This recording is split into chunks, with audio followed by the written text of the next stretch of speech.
Have you ever noticed that your favorite chocolate bar or bag of chips has been getting smaller over the years, even though the price remains the same or even increases? Well, that's shrinkflation in action. Shrinkflation is a phenomenon where companies reduce the size of their products while keeping the price the same or even increasing it. Essentially, consumers are paying the same amount of money for less product. This can happen in any industry, from food and beverage to household items and even electronics. Note that shrinkflation cannot be viewed as fraud or misrepresentation. Producers always indicate the weight, volume, or quantity of their products on packaging labels. It's not illegal, it's just sneaky.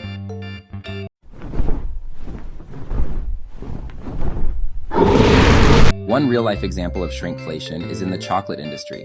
Take the popular chocolate brand Cadbury, for example.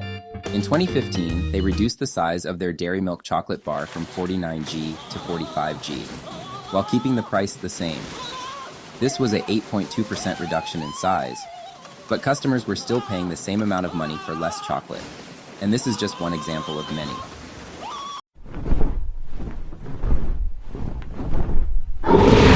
So why do companies engage in shrinkflation? There are a few reasons. One is to maintain profits in the face of rising costs. If the cost of ingredients or manufacturing goes up, companies may choose to reduce the size of their products rather than increase the price.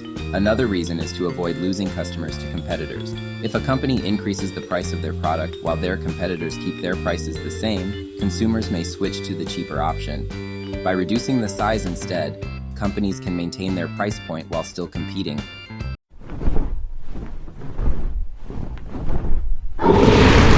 Unfortunately, there's not much consumers can do to stop it from happening. However, one way to combat its effects is to be aware of it and adjust your buying habits accordingly.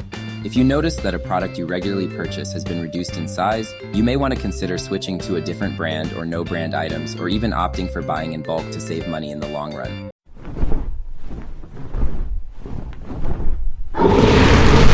There might be. If you're an investor, you could potentially benefit from companies that engage in shrinkflation.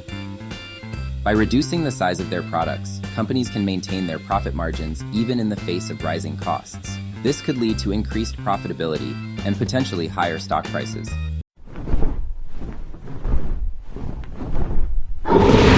Shrinkflation was first coined as a term by the UK Office for National Statistics in 2013. While some experts argue that the practice dates back to ancient civilizations, this was the first time it was given a name. However, it's now a common tactic used by many companies and has become more widespread in recent years. And that's a wrap on shrinkflation. While it may not be something consumers can stop, being aware of it can help you make more informed buying decisions. And if you're an investor, it's worth keeping an eye on companies that engage in shrinkflation to see if they're able to maintain their profits in the face of rising costs.